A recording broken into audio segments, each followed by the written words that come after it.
Yes, people, how we doing? Big up to everybody that's here. I hope you're all doing very, very well and you've enjoyed your weekend. Am I in a different room? No, I'm actually in my studio. But it's been a day of decorating.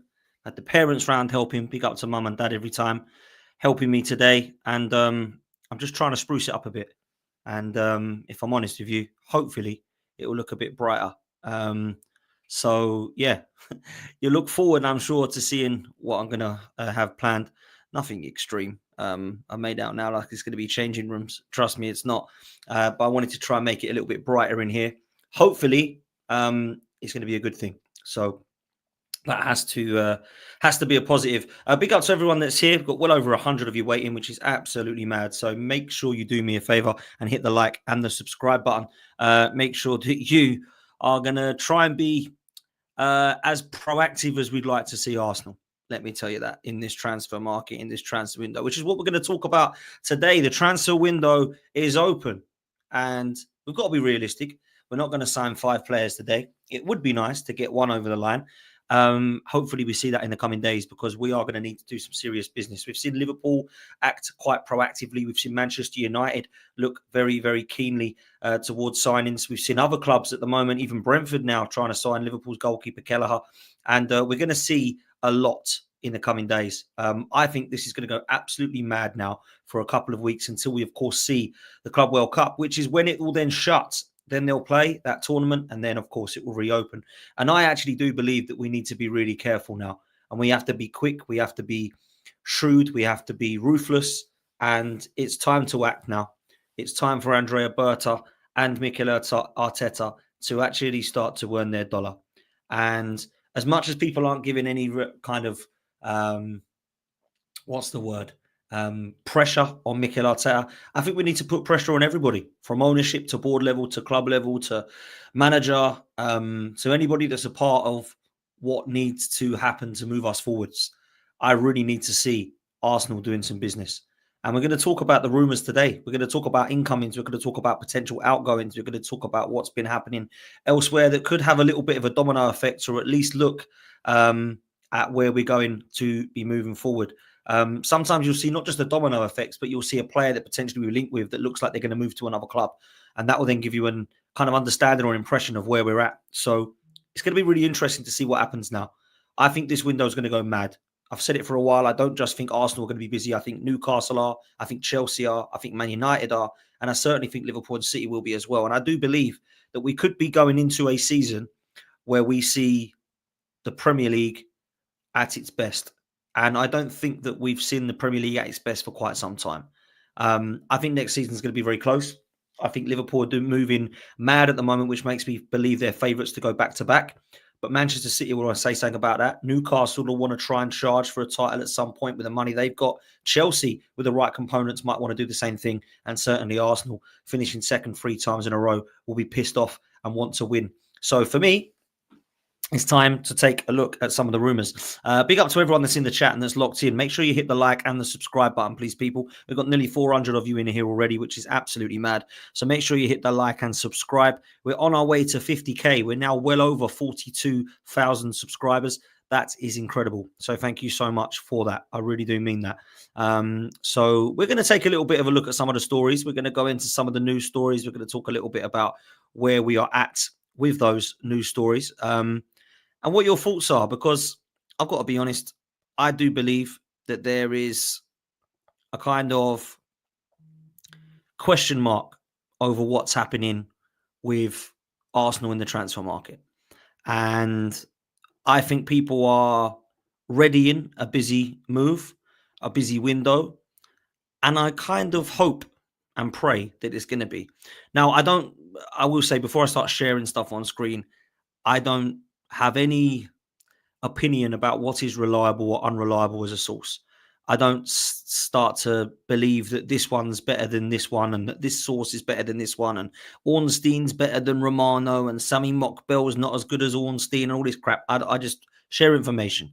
And the information from a few sources today is that Arsenal can spend.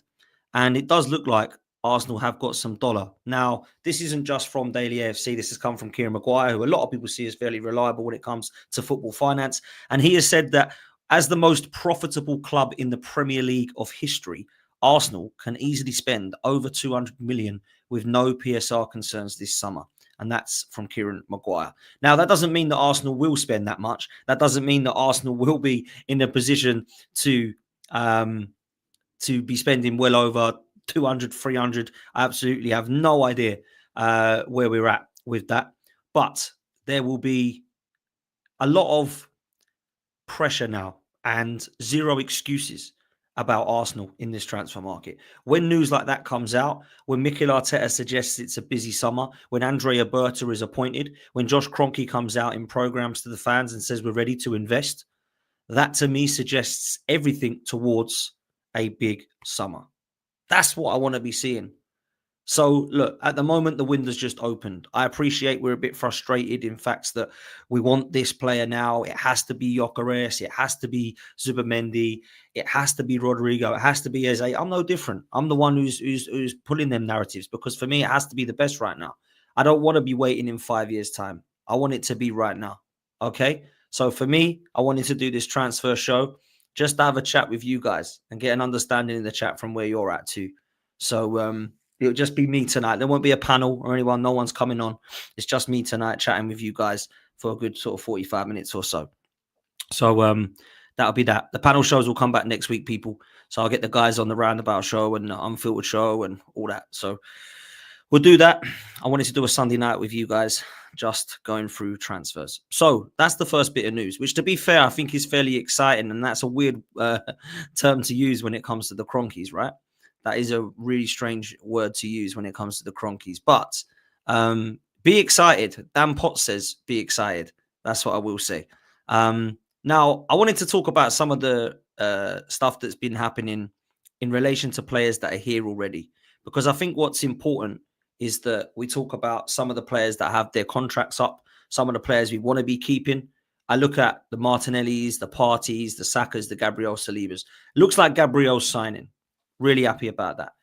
Sounds like Saka is signing. Really happy about that. Saliba, there's a question mark at the moment. Gabriel Martinelli, there's a question mark at the moment. And Thomas Partey, there's a question mark at the moment. Now, obviously, some of those contracts run out quicker than others. Partey's done already. We now need to see what's happening there. I'm going to touch on him in a minute. Martinelli runs out in 2027. We actually do have an option to extend that as well to 2028, from what I understand. But the others sound like they're staying. At the moment, they're talking about £300,000 a week for these players to be put on. That Saka needs to be given it. Saliba needs to be given it. Obviously, Gabriel's looking to agree first of all, and it sounds like it's going to be positive news for Gabriel Magalhaes. So I think that the first job that Andrea Berta has to do alongside who he wants is to get these guys and keep them. And they are pivotal. They are the best players we've got. Other than Declan Rice, all of our players are running out of contracts. And that's obviously very, very squeaky bum time for a few. So the fans will be willing to expect and willingly anticipating, should I say, who's going to stay and how long they're going to sign for. So for me, that's going to be massively important. Massively important. Okay, let's take a look at the news with Thomas Partey, first of all, because that's the most important bit of business right now. He's the one at the moment that looks like he could be out of the club. But there's reports suggesting that he does want to stay. And there are other clubs that are interested. Now, Saudi have been interested for quite some time, to be honest with you, in Thomas Partey. And I don't think he's interested in up and leaving out to Saudi, although it's very tempting for a lot of footballers. It doesn't sound like Thomas Partey is one of those that wants to get his kind of last few years over there. Maybe he will at some stage in his career, but certainly not at the moment. But Barcelona and previously Juventus have always had a little bit of a keen eye. And Gary Jacob from the Times has suggested that Thomas Partey's representatives have held talks with Barcelona. The player's so far been unable to agree a new contract to Arsenal beyond the expiry of his present deal this month. Now, I don't think that means he's going to Barcelona. I think it means he's considering his options. Arsenal will be offering him a new contract from what my understanding is. Now, we heard a few days ago that Arsenal were looking to keep Thomas Partey. I think Charlie Watts was putting out there that it was pretty much going to get agreed. David Ornstein last month, I think it was, suggested that we were going to be keeping hold of Thomas Partey and offering him a deal. He was quite happy to stay at Arsenal. His family are very settled there. His wife and his children want to stay in London. And it does sound like he probably will be staying at Arsenal. However, Barcelona are interested. Now, Barcelona, to be fair to them, have got players in midfield that are absolutely top quality. When you look at Pedri and Gavi and De Jong, they've got an unbelievable midfield. So Partey might not be looking at first team football options that are guaranteed anywhere at the moment. When you get to 30, 31, you're always going to have that question mark. Now, there's the potential, of course, for Thomas Partey to suggest that he's better than the sixes at both the clubs. And you know what? He's got a fair point. Thomas Partey walks into Arsenal right now. Zubimendi doesn't come into Arsenal and go, right, this Thomas Partey's crud. Let's get ahead of him. Thomas Partey's been our best midfielder this season. Let's just be real. He's been absolutely phenomenal. I don't mind us offering him what he is on at the moment, which is over 200,000. I'm more than happy for him to be staying on that cash, on that money per week with an option of another year to extend. Because when you're playing that well and you've proved your consistency in terms of your injuries and your fitness, I think he's got to stay, people. I think he's got to stay. So I don't think we look at Zubimendi and see that he's guaranteed to start. I think we have to look at it realistically and suggest that actually there's a potential not just for Zubimendi to come in and struggle to get first team football regularly. I think Thomas Partey has probably proved that you don't just walk into this Arsenal midfield and take his place very easily. So I want that. I don't want it to be like, right, Partey, well done. Get your Zimmer frame because you're only going to be called upon when needed. I don't think it works like that, man. He deserves another extension. He deserves to stay at the club. Arteta clearly wants him.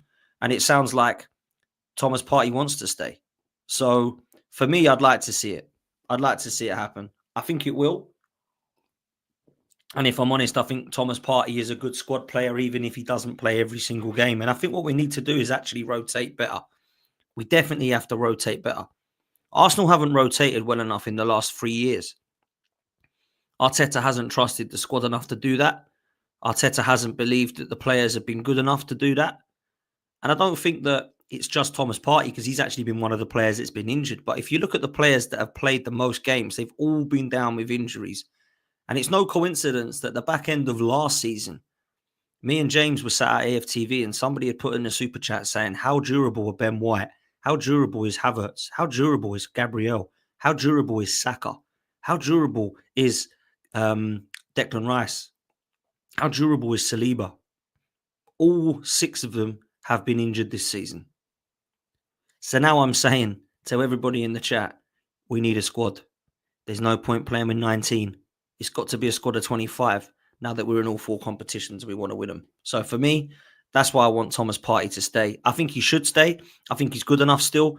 And even if he doesn't start every single game and Zubimendi comes in, you've got to have a squad. And I think Partey is a massive part of that squad. I really do. I think that he is absolutely good enough. So for me, it'll be very interesting. I want to move to Gabriel Martinelli because Martinelli, as I've suggested, is a player who I believe should stay at the club. Now, I have said on the back end of that if an offer was to come in, Gabriel Martinelli might be the one that you do look at potentially taking money for if, and I mean if, the money is good. If someone's going to offer 25 million for Martinelli, he'll get laughed off. If somebody comes in with 65 upwards, I think we're going to go, whew, okay, that's now a little bit more, what's the word? Tempting, I suppose.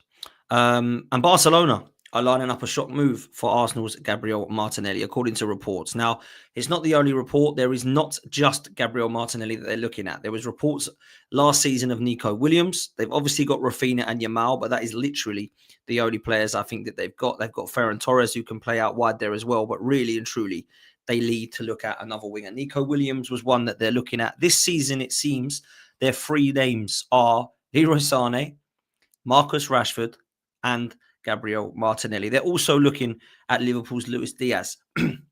So they're on the lookout for a left winger. Out of those options, I think they're all probably going to be very similar priced other than Leroy Sané. all of the other names are going to be around about the same price. And if you can get Diaz, Martinelli and Rashford between 45 million and 60 million, I genuinely do believe that Martinelli is the best option. And I'll tell you why.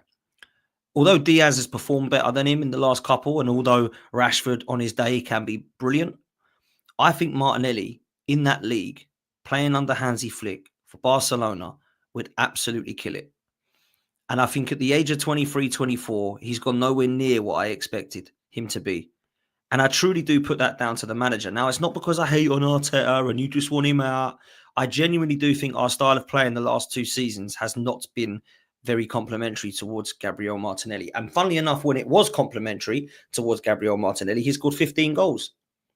Funnily enough, alongside Saka and Odegaard did also. So when you look at the style of play of Arsenal's and the change of it and how rigid we are and how compact and resolute we've been in the last 2 years in terms of the kind of set pieces, and the poolist football that people laugh at us about, this has definitely not helped. It really hasn't. So Gabriel Martinelli, for me, I would keep him. I like him. I would actually allow Trossard to be the one that we lose, or I would bring somebody in and actually keep both of them if they both want to stay. So for me, when I look at what Martinelli can still bring to Arsenal, I still think he's one of our better attackers. Other than Saka, he's probably the next one I look at and go, yeah, he's better than Havertz, in my opinion. He's better than Trossard. And at the moment, I think he's better than Odegaard.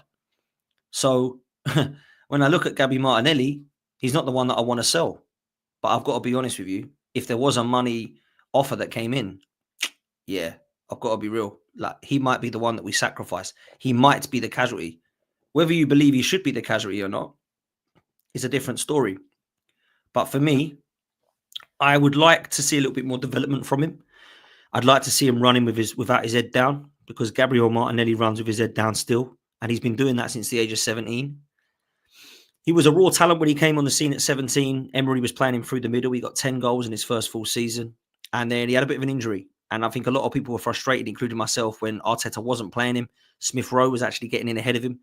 And then he came back, and he came back with a bang, and he got 15 goals, and everyone thought, wow, Martinelli's finally here. But actually, in terms of his all-round, I still think I need to see more from him. There's been chances this season he's gone through one-on-one and he's missed. He missed a bit of a sitter against Bournemouth, if you remember, in the game that we lost away from home where we had 10 men. He should have scored that. He missed a one-on-one in the last game of the season against Southampton that I thought he should have done better with. He went through on goal against PSG, and I think he should have buried it. I need to see more from Martinelli. I'm not saying that this guy has to stay at Arsenal. He absolutely cannot replace him. Are there better left wingers than Martinelli? Absolutely there are. 100%. But you need a squad. And if we're going to get rid of players, and he's one that doesn't want to sign a contract, and we get a lot of money for it, then cool.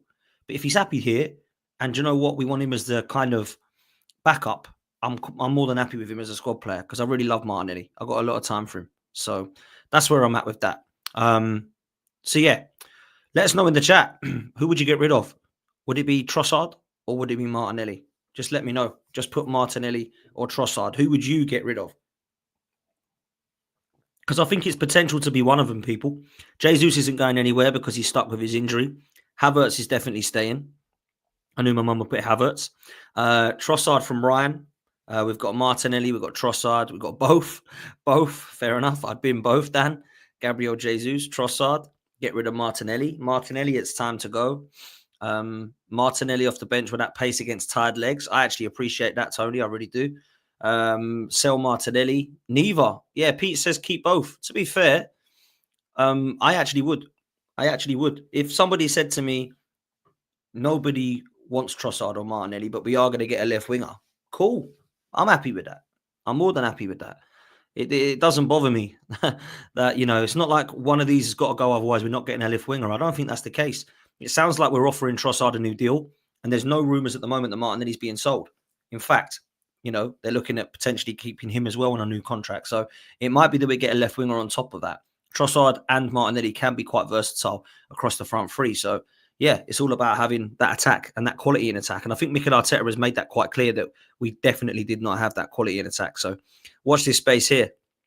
Let's talk about left wingers, because it does sound like the rumours of Rodrygo are dampened a little bit. and this has come from a couple of sources that via reports in Spain, AFTV have obviously posted it today, saying that if Rodrygo stays at Real Madrid, who should Arsenal go for? Because apparently Rodrygo has informed Real Madrid that he wants to stay this summer. Real Madrid wants him to improve on the pitch and show a reaction. That's according to reports. Now, I do not want that to be the case. I do not want that to be the case because out of everybody, he's the one I want big time. Rodrygo, for me, would be the marquee signing this summer for Arsenal. This would be the signing that I believe Arteta could announce and say, this is why we're a big club again. Now, if he isn't going to come along, then I'm not going to blame Arteta or Berta for not getting him because he's clearly not wanting to leave. It's not just Arsenal that are interested. Chelsea want him as well, and I think there's going to be other clubs as well. He is, for me, one of the best in the position that we can go and get. Now, I understand and appreciate that I was talking about Kvaratskhelia. Funnily enough, since I've spoken about Kvaratskhelia, he's won a treble. Since I've spoken about Kvaratskhelia, signing for PSG in January, he's been one of their best players. Probably won't get the Ballon d'Or, but certainly should be considered as one of the names of PSG's most successful team so far. And big up to them and big up to Luis Enrique. Vitinha and Dembele, it's probably going to be Dembele who gets the Ballon d'Or, to be honest. But Kvaratskhelia has been unbelievable for them. Now, I wanted Isak and Kvaratskhelia as the two. Now that we can't get either of those because Isak's staying and Kvaratskhelia has gone to PSG, it's now Gyokeres and Rodrygo for me. They're the two. I have to look at these two as being ones that I look at to be taking us to the next level. That's where I'm at. Before we move on, make sure you hit the like and subscribe, people. There is 1.1k in the building. Big up to everyone that's here. Make sure you hit like and subscribe, please. We've got 197 likes. We should easily have 500 likes by now. That's only 50% of people that is here. In fact, it's not even 50% of people that are here. So make sure you hit like and subscribe. 2 buttons that are free. 2 buttons that mean a hell of a lot. Let's do some super chats. Karimi says, big up, Dan. Love the content. Thank you, my mate. Appreciate that. Excuse me. Haven't heard him being mentioned a lot, but I think that Chelsea's Estavio is going to be put the league on notice. Top talent. Very, very good player. From what I hear, he is going to be one that people are looking at. And if I'm honest with you, I do take the mick out of Don quite a bit, but Don has been rating him about, 12 months or so. And they reckon this guy's going to be the next thing. So let's see what happens here. Brandon, big up to you, bro. Can I join you, bro? Yeah, man, I'm not doing panels tonight, man. I'm just doing my show, but you know you're always welcome normally, mate, and I'll get you on the panel next time, so we'll definitely talk football. But big up to you, man, and thanks for the super chat, bro. I appreciate that. ESEK, I'm sick and tired of Arteta's school project. Yeah, look, a lot of people are saying that we know more youth players and no more project players and no more players that are ready in 3 or 4 years. And you know what? I've not even got anything wrong. If Berta wants to sign a 19-year-old and loan him back out, fine by me. But that's not going to excite us, and it's not going to do anything for next season. If Arteta's looking at the next Brazilian or the next Argentinian who might be good in 5 years, cool. That's fine to sign him and give him back on loan somewhere. But bringing them in and using them as a backup to Saka or a backup to Havertz, forget it. It ain't for me. Miles says, if Partey don't sign, I think we should keep Zinchenko. Different position, but we can move Rice into the 6 as cover and have Zinni or Marino in the 8. Do you know what? There's not even any rumours that Zinchenko is going to be going. I mean, there has been some loose rumours that Inter Milan and Dortmund were both interested, but since that, it's dried up a bit. I think he probably will find a club, and he does need to move on because he's just not wanted and trusted anymore. I personally don't mind him in the 8 and the box-to-box game. I think his technical ability is very good on the ball, and I think for going forward and drive, he's pretty good. But as a left-back, I think it's a disaster. If somebody was to come in for like 25, 30 million, I think we'd sell him. And I think it would be a good sell, to be honest. But we'll see. Watch this space. And then Midnight says 200 plus outgoings to spend. Who are you looking to get in? Well, we're going to talk a little bit about that. I did a show not long ago about what I would do in terms of bringing in squad players as well as first teamers with that 200 plus million. And I think with players that we've sold, it was quite realistic, really. Looking at players like Gyokeres and Rodrygo and some of the other players like Zubimendi and some backup goalkeepers and defenders that we need, I think it was fairly realistic. So we're going to definitely talk about that Midnight. Big up to you, bro, and big up to everybody that's in the chat. Look, Rodrygo, I've got to be honest, I really want him. If we're not going to get Rodrygo, then we're then going to have to look at who we do get. Now, there's a lot of talk at the moment about a left winger at Arsenal, and a lot of them are suggesting that there's going to be a big name coming in. If it's not going to be the Kvaratskhelia type, of course, he's gone to PSG, and it's not going to be Rodrygo. Who is it going to be? And if I'm honest with you, nobody massively excites me to that level. I've got to be honest. Rafael Leao does not. Nico Williams does not. Lookman probably, I would say yes, would be a good signing, but it doesn't excite me to the level of Rodrygo. So who do we get? Now, Nico Williams is someone that Arteta has been obsessed with and has wanted for quite some time. But if I'm honest with you, I don't see any reports at the moment suggesting that Arsenal are keen or favourites to buy him anymore. Leroy Sané was one that was mentioned. That doesn't excite me, doesn't light it up. I think it comes in as a squad player, but I don't think he starts for Arsenal and takes us to the next level. So again, not really something that excites me. I remember us being linked with Gnabry, Coman and Sané all of last season because they were all coming up for grabs with their contracts, but nothing really told me to go and get any of them. I saw Jack Grealish mentioned the other day, and someone's just mentioned it in the chat. Yusuf, big up to you. I don't want Jack Grealish. I've got to be honest with you. I think at 29, 30, his time's done. He's just shot of confidence. Sounds like there's some problems with him and Pep. I don't really think we need that, if I'm honest with you. But I've got to be honest, there is one player that I do like. And if I'm honest, I've liked him for quite some time. And he's one that I've mentioned before. And he's one that I can see people mentioning in the chat. And I kind of hope we get this guy. £68 million release clause. And there's suggestions that Palace would like Eze to sign a new contract with them, despite interest from fellow Premier League clubs, Arsenal, Tottenham, and Manchester City. Now, I will say this. If they're the three clubs that are in for him, then I actually fancy chances of him coming to Arsenal. Now, Rich is in the chat saying, no, big up to you, Rich. I hope you're well, bro. And I will see you next week, my bro. Look, big fan of Eze. I know Rich loves him. And you know what? I know why he loves him. I think he is an exceptional talent. I think he's a very good player that's versatile, that can play both wings and as an attacking midfielder. I think he actually could play and probably wants to play as an attacking midfielder, but could suit us on the left as well. Cutting on his right, I've seen him score goals. If I'm honest with you, I've seen him score goals against Arsenal this season from that position.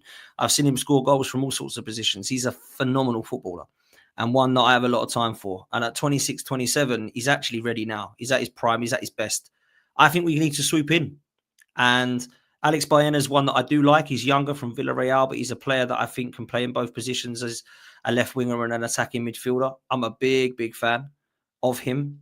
But Eze's Premier League proven. Eze's ready now. Eze's already in London. Eze was with us until 12 years old in the academy when we let him go. And I think he went over to the Championship, QPR, and then obviously he was at Palace who signed him. And he's stayed there since, and he's proven in the last few years that he is the guy to look at. And I think he's going to be an exceptional talent for someone. Now, I look at Spurs, and I really don't think he fancies that, if I'm honest with you. They're literally a mess. Manchester City and Arsenal. Now, a lot of people might think that Manchester City is going to go there. They obviously went for Florian Wirtz. They got that rejected. He looks like he's going to Liverpool, if anywhere. And they're looking at Morgan Gibbs-White and Reinders. Eze's better than Gibbs-White. Let's just say it how it is. Eze is better than Morgan Gibbs-White. He is a top quality player. He's more versatile than Gibbs-White. I think he scores more goals than Gibbs-White. I think he's better. He's a better shooter better at shooting than Morgan Gibbs-White. I think Gibbs-White is more deeper, more of an attacking 8. I think he would be fantastic. He is an Arsenal fan. We know this. And I know people, everyone's an Arsenal fan. Everyone's an Arsenal fan. Eze actually is. Now, people might laugh at this. Do you think he could actually be Arsenal's number 10? Because I actually do think he could be. I actually do think he could be Arsenal's number 10. I don't feel personally like Ødegaard has any right to remain 100% in that position. As much as I feel like he will, and as much as I feel like he'll captain us next season, and as much as I feel like he will be our number 10, I think he could actually play there. I think he could. And I still believe Ødegaard would be better deeper in the kind of playmaking 8 role. He could be the Bernardo Silva type. And I'm not saying that Eze is going to be our Kevin De Bruyne, but that's the kind of player that we need, right? Eze is a superb talent and one that I like a lot. And I would like him. I really would. Look, Rich knows Eze better than anyone. And he's saying here that Eze won't go to City if Ryan Cherky goes there, who they're massively linked with, by the way, as long as we've got Morgan Gibbs-White and Reinders. The Spurs move worries me, especially since Ange is reported to be gone. Yeah, there's a lot of reports suggesting that Ange Postecoglou is going to be sacked or has been sacked. It's going to get announced soon. Eze does get a lot of injuries. Does he get a lot of injuries, Rich? Let me know if he gets a lot of injuries. I don't genuinely know that, to be fair. I know him and Elise both got injuries at similar times, but I thought Elise's was more of a worse record than Eze, but maybe you can tell me wrong. But look, I think he's worth a punt. I've been a big fan of Crystal Palace's recruitment. I think when you look at the Championship players they brought through, when you look at the likes of Wharton, Eze, Elise, even some of the stuff they've done, with it is pretty impressive, to be fair. So look, man, it's mad to think that Eze could be an option because not a lot of people have spoken about it. Not a lot of people have. Like, real talk. So yeah, we'll see what happens. Let me just reply to where is 1 sec. Give me 2 secs. Who's this? LB. What's LB saying? He's probably going to talk Man City because they're going to move mad, I think.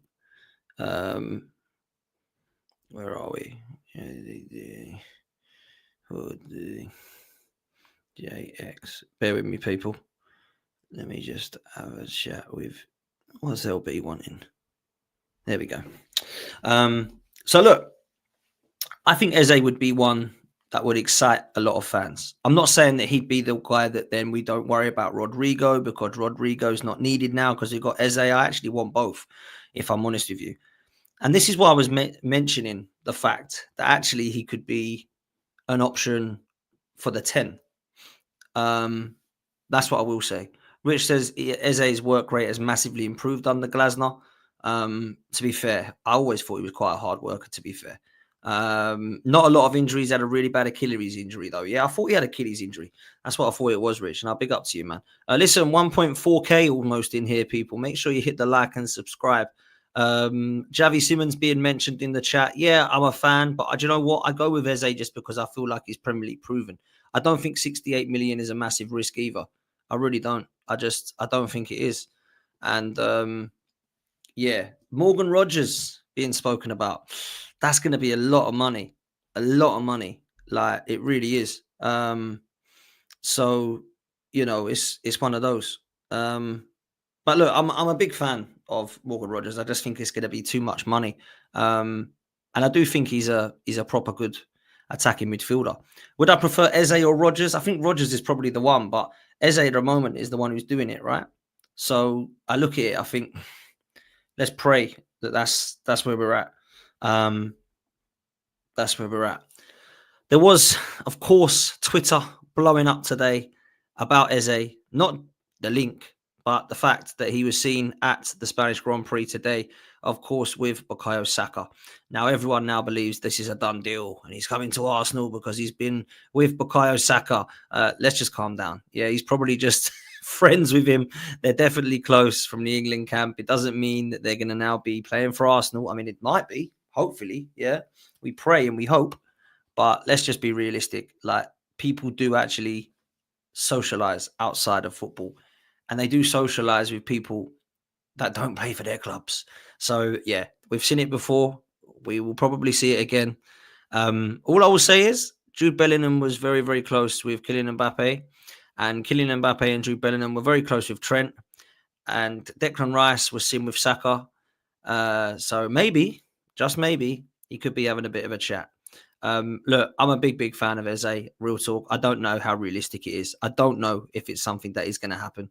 I will say that I'm a big fan and that I would 100% take it, but I don't know how true it is. All right, people. So let's not go around saying, Dan Potts said that because they went to the Formula One together, that Eze is going to be signing. That is not what I'm saying. So yeah, don't get it twisted. But of course, they enjoyed the Formula One, which was a mad Grand Prix today, by the way. Max Verstappen is such a dislikable sportsman. I can't lie. He is such a dislikable sportsman. He is turning into the baby that Christian Horner is. He's learned too many bad things off of that, man. Like, real talk. Absolutely mad. Like not a fan of that whatsoever. Anyway, big up to DJB. Make sure you're following DJB, people. He's got his new channel out now. So make sure you go over to DJB's channel. Just put in DJB in capitals and Arsenal, and it will come up. Make sure you've done that because he's putting out unbelievable content now, pretty much daily as well. So make sure you're following him. Big up to DJ. You'll see DJ on my channel quite a bit as well. So big up, man. Dan Potts with the Eze exclusive. You heard it here first. Eze, he's with Saka. Pretty much a done deal. He's an Arsenal player. No, it's not going to be that. Don't clip that up. Somebody will have clipped that up now and it'll be up there. That'll be like, oh my God, this guy thinks he's an ITK. No, I'm not. And trust me, I would love him, but I've not heard anything other than rumours that we're looking at him. And 68 million release clause. I would love it, man. I would love it. I think it'd be a great signing. I really do. I really do. And it's one I think we should look at for sure. I really do. Look, let's talk about the striker. Everybody wants to talk about the striker. So let's talk about the striker, shall we? I have no idea what's happening. The end. I'd love to say I do. I'd love to say I understand. All I know is this is the guy I want.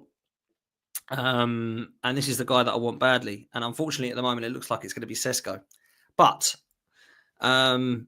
reports suggesting today that Napoli are ready to battle it out with Arsenal to sign Sporting Lisbon's £67 million rated striker, Gyokeres. The Sunday Mirror reports that Napoli are ready to battle it out with Arsenal. Now, look, he would suit Antonio Conte down to the ground. I totally get why Napoli want him. They've got Lukaku. They know he's not going to be around forever. And what's mad about this? Something stinks. And I'll tell you why something stinks. We look like we're going for Gyokeres. For some reason, it stalls, and we then switch our target to Sesko. Now, if I take you back and rewind you, yeah, you've got Arsenal want Sesko, Arsenal want Sesko, Arsenal want Sesko, boom, switch target. Arsenal want Gyokeres, Arsenal want Gyokeres, Arsenal want Gyokeres. We kind of want Gyokeres, but it's gone a bit quieter. Now we want Sesko again. We want Sesko. Something's going on, people. I don't know what it is, but something's going on. I'm not suggesting there's a tug of war. I'm not suggesting Arteta and Berta are falling out before people start to jump on that. I actually genuinely do not think that's the case. I think what could be happening here is there could be a little bit of a smoke screen going on, and I don't know which direction. I don't know if we're trying to get Gyokeres and their agent fees and his weekly wages are too much, and we're trying to put in a bit of a smoke screen and say, okay, then we're going to go back to Sesko, so that he then goes, oh, no, I want him to move to Arsenal, and he comes to Arsenal. Or is it the other way around, and Sesko and Leipzig are not playing ball, and we're then saying we want Gyokeres so that we can then use a smoke screen against him to get Sesko? I do not know what's happening. I do not know what's happening. All I know is this. Factually, I want Gyokeres. He's the guy I want. Everybody wants him. We did a poll yesterday. It was about 70% of people that wanted Victor Gyokeres at Arsenal ahead of Benjamin Sesko. There, for me, lies why we need to get Victor Gyokeres. The fans want him. The fans believe he's the guy. Everybody would be happy with him. He'd be a marquee signing. He'd be one that everyone understands. Nobody would look at that signing thinking, what? That's a crazy risk. No, it's not. Victor Gyokeres is not a crazy shout. Do you know why it's not a crazy shout? Because he's banging in goals. He's worth the risk, worth the punt. Why do we do this? Why do we do this? Big up to LB for the raid, man. Oh my God, this guy. Look at this guy. 5 years. Oh my God, 5 years. This guy, man. This guy is a joker. What are you saying, brother? I was like, right, I'm reading Potts here. How can we wind him up a little bit? When was the last time Arsenal won a trophy? 5 years ago. Everyone getting this chat and span 5 years, man. Man, what are you it's saying? been five horrible years, man. I can't lie. Oh, what? No. Yeah. What about this? What about this stuff going around on the Arsenal Twitter land of Arsenal? Well, I don't know the actual narrative itself, but about Arsenal were very close, or I'll beat PSG on XG or something. So you guys, Oh, bro. what is going on, bro? Apparently, we had the best XG in comparison to Liverpool, Villa, Inter Milan, and another team. What did that do for us, bruv? This is the thing, man. We can make. Do you know what they say? You can't polish a turd, but you can roll it in glitter. That's what Arsenal do, man. They get a turd and they're like, right, we can't polish this because it's just shit, innit? But we'll roll it in some glitter and we'll try and make it as pretty can be. And that's like what Arsenal have done with this PSG thing. That's what Mikel Arteta's tried to do with the whole, we were the better team and, anyone else with our injuries will come 15th in the league or whatever it is. Like, there's a lot of excuses at Arsenal, bruv. There's a lot of, we played a victim very, very well. Do you know what I'm saying? And unfortunately. But then the thing is, when you, because that's facts, bro. Because like, I always thought about, when at the start of the season there was this whole PGMOL thing against Arsenal, right? And all the Arsenal fans were moaning, and I was just like, there was a lot of these people that was moaning about the refereeing decisions. There was like zero accountability. Do you know what I'm saying? Yeah, man. So like, I don't mind if you moan about a refereeing decision, but then say, but we were shit. It's like, so with the FA Cup final, I was like, how the fuck did that goalkeeper not get on? Yeah, I didn't even, do you know that Henderson handballed it, didn't he? Oh, yeah. Clear fucking red card, right? Yeah, I didn't even mention that once in my match review. Not once. Bro, I swear down, I didn't even realize, I didn't mention that refereeing decision once in my match review. I didn't even speak about it. I spoke about my own team. I spoke about team selection. I spoke about performance of players. I spoke about like fucking why is Haaland not taking a penalty? Not once did I mention that yet. Like you can mention refereeing decisions if you want, but like you can't just blame referees. Like referees are shit for everybody. And this is what I'm saying. So like it's the Brighton game, yeah? Which one was the Brighton game? Was that the Declan Rice one? Well, there was both. There was the Declan Rice one, and then we drew 1-1 again, and Saliba got sent off for headbutting the geezer in the penalty area. Do you remember? We gave away a penalty. Yeah, so do you know the first one? When Declan Rice kicked the ball away. Yeah. He got booked, right? So it's one of them like, people saying it's harsh or whatever. Right. Well, factually he kicked the ball away, right? So it's a booking, yeah? But also there's no accountability for him doing that. Why did he do that in the first place?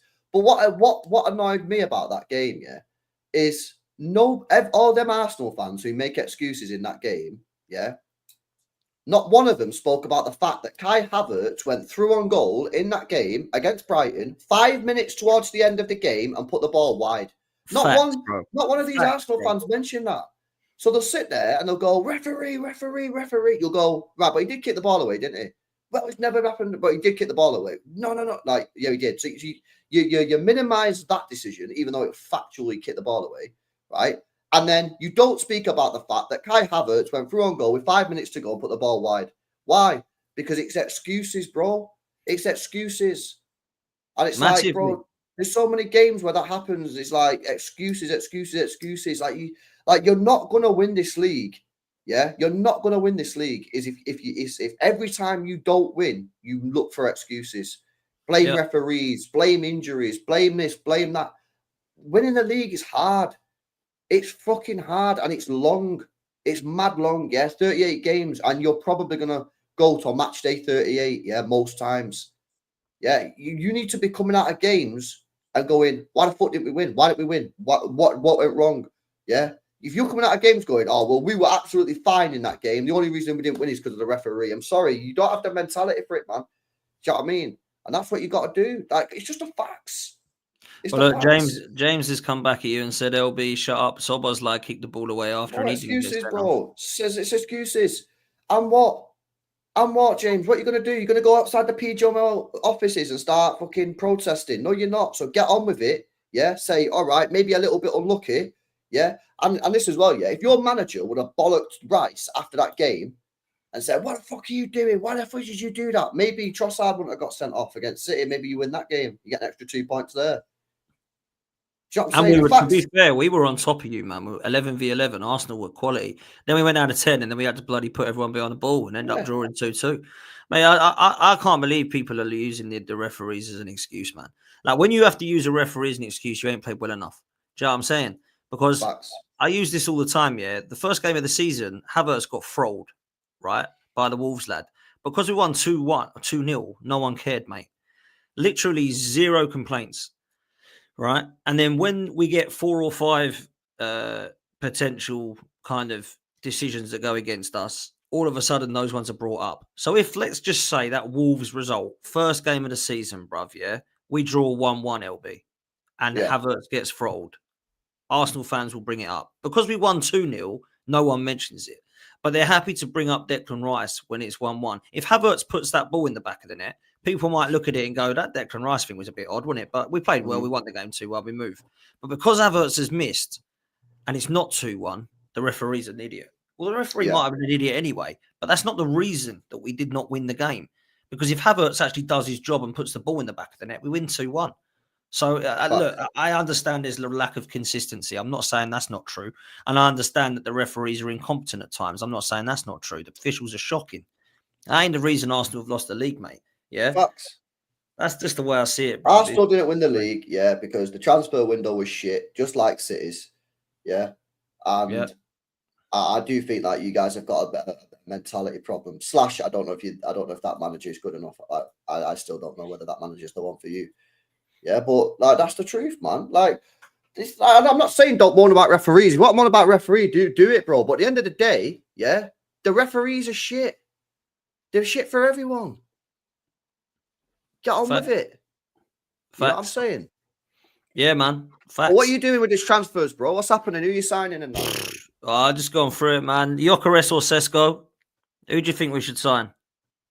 I go and get Gyokeres over Sesko all day long. Go on then. I've been saying this, but I've been told Sesko's quality by Arsenal fans. So what are you telling me? Bro, it's like Gyokeres has scored 50 goals this year, yeah. He scored like 30 or 40 last year. He done all right at Coventry as well. Like, this guy scored goals pretty much everywhere he's been. Yeah, Sesko, in my opinion, ain't even the best striker at his current club, bro. Yeah. Openda, isn't it? Openda's got more goals than him at his current... What is he, Leipzig, yeah? Leipzig, yeah. Openda's got more goals. We played Leipzig a few years ago. I think it was last year or the year before. Openda was the better striker. You know what's mad as well? Marmoush, mate, has still scored more goals than him. And he joined you in January. I just think that, right, this should have been last summer as well. I just think this summer is the season for Arsenal to go big and get the X Factor players in. Yeah, because you don't need that much now. You don't need that much. You need a left winger because Martinelli and Trossard ain't good enough. You need a striker. And then and then you've already got Zubimendi boxed off, which I think is a really good signing, in my opinion. And then it's just about making sure you have the right squad rotation. Like, bro, I feel like Sesko, I can tell you I feel like what's going to happen with Sesko is, you're going to sign him. Yeah, we'll get to February. Arsenal won't be in a title race. And Arsenal fans will be saying, oh, Sesko, next year will be ready to go now. He's had his bedding in period. It'll be next year. And we'll be in the same thing again of next season. And everyone will be posting that clip of Patrice Evra saying, Netflix FC. Like, Sesko gives you an excuse to beg for more time. It gives Arteta a reason to go to the board and say, I need more time because Sesko now is bedded in and next season will be the one. You ain't really doing that with Gyokeres, bro. Like, you're not signing a guy who scored 50 goals and saying, oh, he might need a year or two. You're buying it, and he's 60 million quid as well. Like, you're buying him to put him in the team and go, you're scoring goals, bro. So I don't know, man. I feel like Sesko's just you know why though, bruv, right? Me and Curtis were talking about this. I agree with you in terms of the whole, oh, well, we bought Sesko, but like, he ain't going to be ready straight away. Like, he might be a few years off, yeah? He's only 21 or whatever it is, right? That's the first thing. Do you know what the other thing is, bro? Havertz. Havertz is an issue at Arsenal, bruv, right? Because we've spent 65 M's on this geezer and give him 290 a week. And if he's now a squad player, Arteta has to hold his hands up and go, I got that one wrong. I whole earthed up about well, he has got it wrong, hasn't he? Let's be honest, he has got it wrong. Now, he's done better than everybody else thought, but ultimately, it has failed because he's not going to be playing in midfield next year and he's not going to be the striker. So you've got a £60 million player on 290 grand a week sat on the bench. So that transfer has failed. Now, it might not have flopped the way people thought it was going to flop, but ultimately, it's the same outcome. It has failed. It's a failed transfer. You should never have signed Havertz, man. Never have signed Havertz. What a stupid signing that was. Yeah, but listen, he's done all right when he's played striker, but ultimately, you get a new striker, so he's not done that good, has he? He's on 290k a week. But yeah, I feel like Arsenal, man, this is the summer. Like, you look at Liverpool, yeah. You look at Liverpool, they're going out getting Frimpong, Gyokeres, Wirtz, and I reckon they get someone else up top as well. Yeah, I think they get striker or left winger, right? These are the sort of players that Arsenal should be going signing in terms of quality. I agree. Wirtz is, but as a striker, who's the Wirtz of the striker world? Is it Gyokeres? Go and get fucking Gyokeres. Yeah, is it Osimhen? Go and get fucking Osimhen. Who's the left winger? Rodrygo. Go fucking put a bid in. Yeah, they're saying he might want to stay or whatever. Fucking put a bid in, see what happens. Go put 100 million on the table to Real Madrid and say to Rodrygo, listen, we know you might not want to come or whatever, but we've got 100 million on the table for Real Madrid, 300 grand a week. You're going to be our starting left winger. You're going to take us to the title and you'll be the poster boy. You might say no. And what? You got to get rejected, man. You're going to go for the best players. Man. You did it with Wirtz, man. We got rejected off Wirtz. We got rejected off Bellingham. And what? You'd rather me just go and sign a load of bums? We got Haaland. So yeah, you're gonna get one, you're gonna miss out on one. And what? Who cares?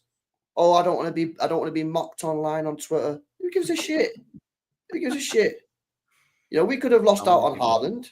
I'm glad we didn't. I'm glad we went for him. You know what I'm saying? So I just feel that, like, if Arsenal go, I think first of all, so positives. Yeah, I think Zubimendi's a good signing.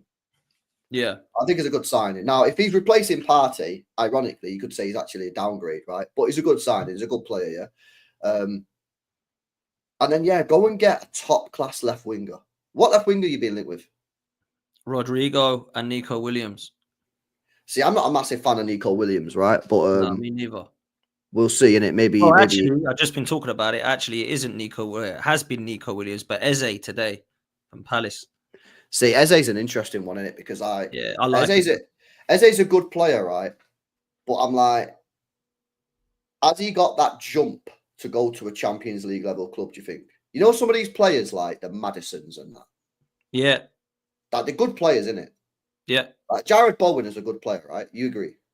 I love him. I think he's one of the most underrated Premier League players. I think. Do you think he could make that jump to a Champions League team to get to and play for a team that's wanting to win the Premier League and the Champions League? I actually think Bowen would be a really good signing for Arsenal and Liverpool. I actually think he's got everything about what is needed. But you're right to ask that question, because there's been so many, right, that have been at that level: Palace, Fulham, Brentford, Wolves, and then they've gone boom, and it's just not worked.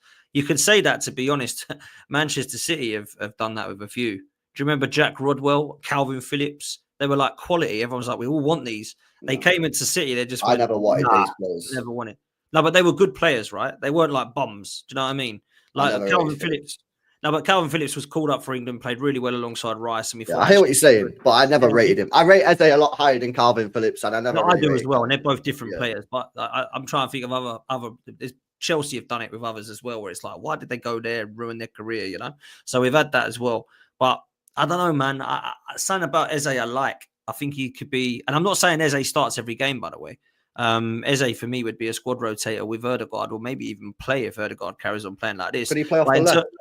He could play off the left. Yeah, he could. I was just speaking to Rich, who was in the chat in here from Palace. If he's still in, he will say that. But he can play on the left. But I think Lookman, Williams, Leroy Sané was linked yesterday. But Lookman, I've watched Lookman a few times this year. I like Lookman.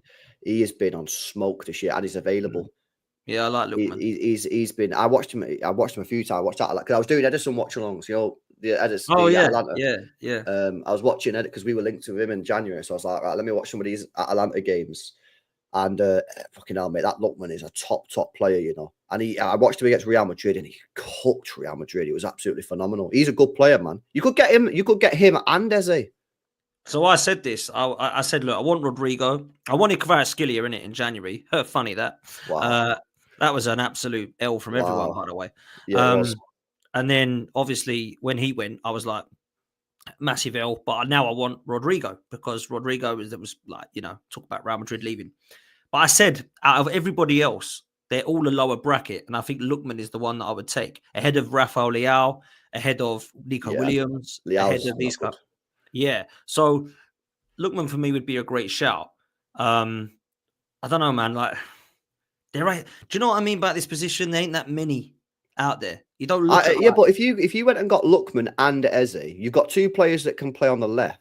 Lookman also can play down the middle as a striker, as like an emergency. And Eze can play in the 10 as well. And Eze, so you're getting players that can play in multiple positions. And by the way, this is what City did very well for a large part of like the last 6-7 years. If we had like players like Bernardo Silva, people always said, "Oh, City had this mad squad of like 28 players." It was complete BS. What we had is we had loads of players that could play everywhere. Bernardo could play midfield, DM, right wing. Yeah, Foden could play left wing, right wing, striker, 8, 10. Yeah, Grealish could play down the middle, left wing. Like we had players, Alvarez, yeah, off the left, centre mid, striker. Like you got to get these players, man. If you got Eze, Lookman, right, Zubimendi, and Gyokeres, there's zero excuses then, innit? Like you got to go with it. Bro. Like that's and how much would that cost you? What's Gyokeres? 60 mil? Gyokeres is, they reckon, 65 60. mil. Zubimendi, what, 50? Zubimendi's 50. That's 110. Who else did you say? Lookman, I reckon it'd be about 50 because they want out. He wants to go and so that's 160. And then who's the other one? Zubimendi. No, you said Zubimendi. Eze, 68 million. So it's just over 200 million we're talking about. 200 million, and then you've got a squad there, aren't you? Yeah. But look, man, we're being linked with. Let me just do these 3 things quick because I just wanted to share with the chat who else we've been linked with. Where are we? And these are only squad players because obviously I've done previously before you jumped on LB, the ones that we won in the first 11. These are all squad players. This one is not happening now. Joan Garcia, I think City were linked with him as well, by the way. He looks like he's going to Barcelona. Fabrizio Romano's tweeted that the agreement between Barca and Joan Garcia is almost complete, which is a bit of a mad one because obviously he's Espanol, isn't he? And they all hate each other. So that one's a bit of a crazy one. And then there's a couple of defender links that have been quite loosely linked, to be fair. Yoral Harto has been linked with Arsenal, but only if Kivior is going to be going. Obviously, he's a player that I do like, to be honest. He's got very, very much Jurriën Timber vibes in terms of his attributes. He's only 19. He's a good player. Left back and left centre back. Do you really want to get that? I thought Kivior did all right when I saw him this year. So it's not about us wanting to get rid of him. Kivior wants first team football, and he ain't going to get it at Arsenal, is he, with Gabriel and Saliba? So obviously, he'd be brilliant if we could keep him because I think he's done well. But I don't think he wants to stay. And I think if we was to get sort of 30 odd million, I think that we would probably look to go and, sell Kivior and get this Harto in. Who I think is good. If I'm honest, from what I understand, he's pretty good. And then there's a right-sided link with a defender, Mosquera, who I know absolutely nothing about. I don't know if you do, but apparently Arsenal and Chelsea both looking at him from Valencia. Centre-back, Christian Mosquera, right-sided centre-back, can play right-back as well. So these are just some backup options because I know it's like everyone laughs when we go and get linked with defenders, and I get why. I do get it, LB, but at the same time, this isn't us buying defenders instead of strikers. We're going to need, if we're going to get rid of people, we're going to need to get him as well. Harvey says that Dan, he's amazing, Mosquera. I've never heard of him, but last Valencia defender we got was Mustafi, so it didn't really work out too well.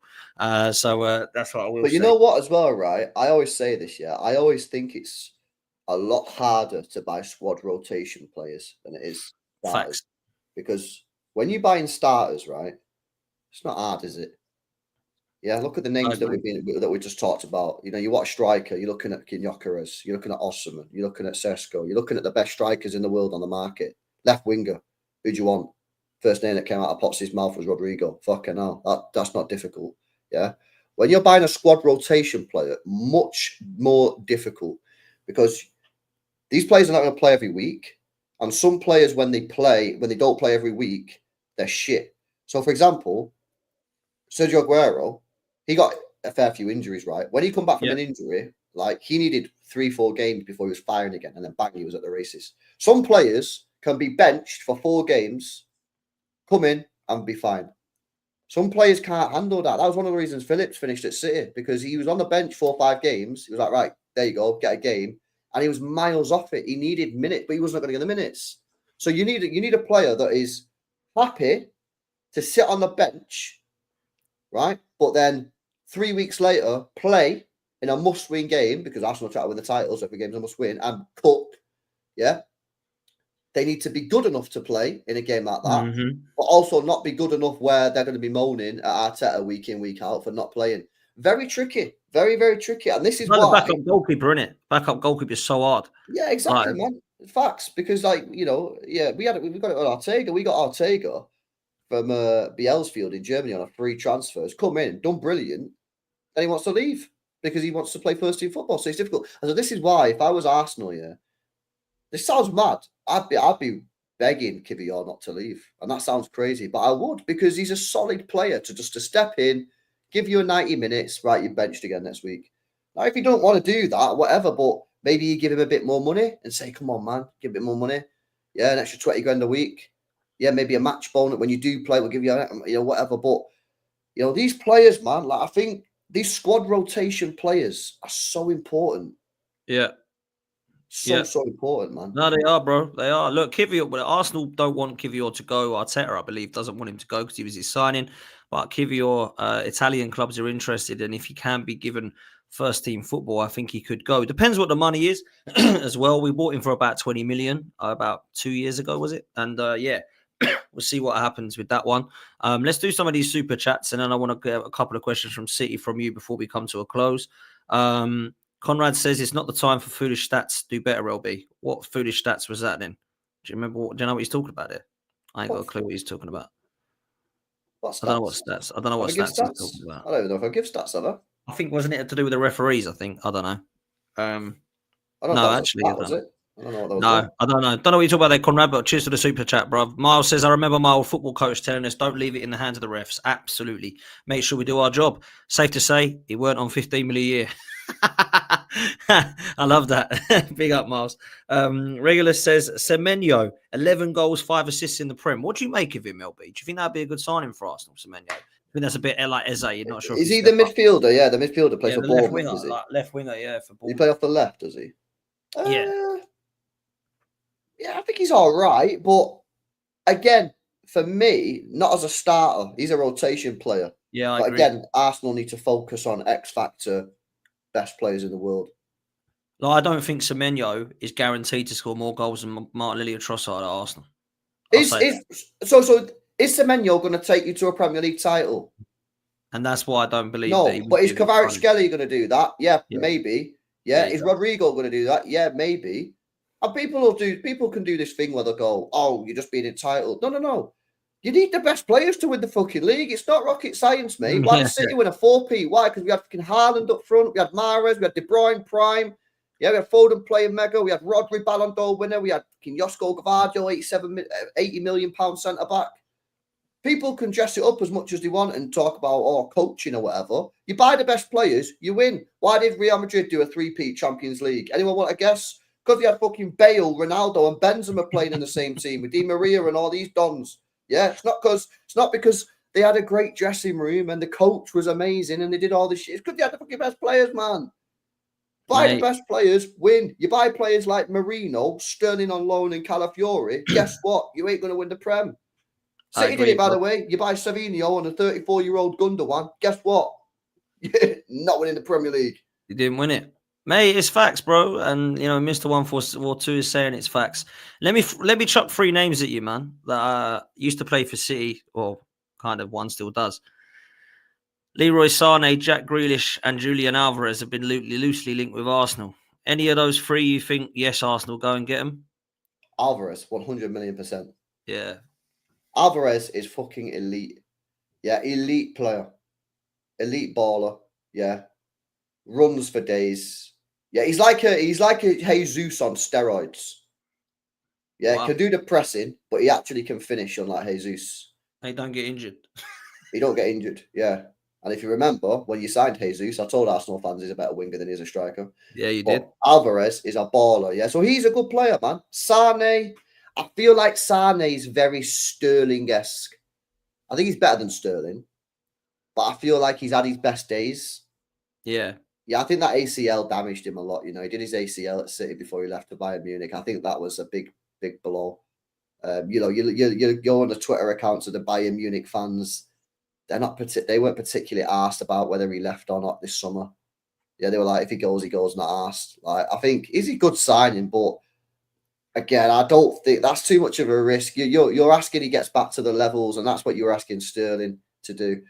And who was the other one? Jack Grealish. Nah, you don't want him, in my opinion. Again, I agree. Probably had his best days behind him now as well. So yeah, Alvarez 100%, but how much is that going to cost? Because they bought him for 80 million. Well, he's going to be 100 million euros, isn't he? He's going to be 100 million, they reckon. But I mean, I would take him. Do you think he'd be better than Gyokeres or Sesko? Yeah, 100%. 100%. Both. I think Yeah. he's better than both of those players, 100%. Bro, Wow. this guy's a fucking baller, man. Yeah, And I he's really Prem like him. I proven. must say. He's Premier League proven, bro. Bro, this guy got 35 GA for us last year, played in midfield, mate. Yeah, World Cup winner. Yeah, World Cup. First game, he was on the bench. Lautaro Martinez played. He come off the bench. Ever since that first game, he was in the starting 11. Lautaro Martinez was benched after that because the manager was like, yo, this guy's well better than Lautaro Martinez. Hold that. So, yeah, but if you could get Alvarez, that's it. And he's the X Factor, man. He's an X Factor player. Yeah, he knows the league. He's Premier League proven. Yeah. See, I'm greedy, and I would want Gyokeres and Alvarez because then you got your 10 and you're a 9. Do you know what I mean? You can do that, but the problem is you probably need too many players to be able to do that because you need a DM, yeah, you need a left winger, you need a backup right winger desperately. Otherwise, Saka's got 2 more years left in him before he's finished. Yeah, and you need a striker. So you need top quality players. You're in the same boat as City, really, where you're not really in the market this year to buy backups and squad rotations, bar the Saka. You need a starting winger that's better than Martinelli and Trossard. You need a baller up front. You need a baller DM. And they're all 60 million, 50, 60 million quid. So have you got the funds to do that? I don't know. Well, they're saying we've got a busy summer, but I don't know. We've got a lot of money, but I don't think we've got that much. Like, if I want Rodrygo, Gyokeres, Alvarez, Zubimendi, and then a couple of backups, I don't think we've got enough. But, I mean, Saka, I've got to be real with you, mate. I think Ethan Nwaneri will be the backup to Saka. I really do.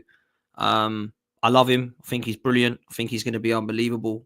I think him and Miles Lewis-Skelly have proven they can come in and do a job. Arteta seems to not have trusted Nwaneri as much, which is a bit mad. But is he leaving? I've seen someone on Twitter saying he's not kind of signed a contract or something. They're saying, oh, he's not happy because he hasn't been playing, but he's happy, man. He'll be fine. Semenyo 24-25, 11 non-penalty goals, Saka 10. 23-24. No, he's had a good season, Semenyo. He has. To be fair, Saka was out for like 4 months though. But yeah, he's a good player, Semenyo. He is. I hate. Why do people always say non-penalty goals? LB, do you get this? It's like when you get a penalty, they don't count.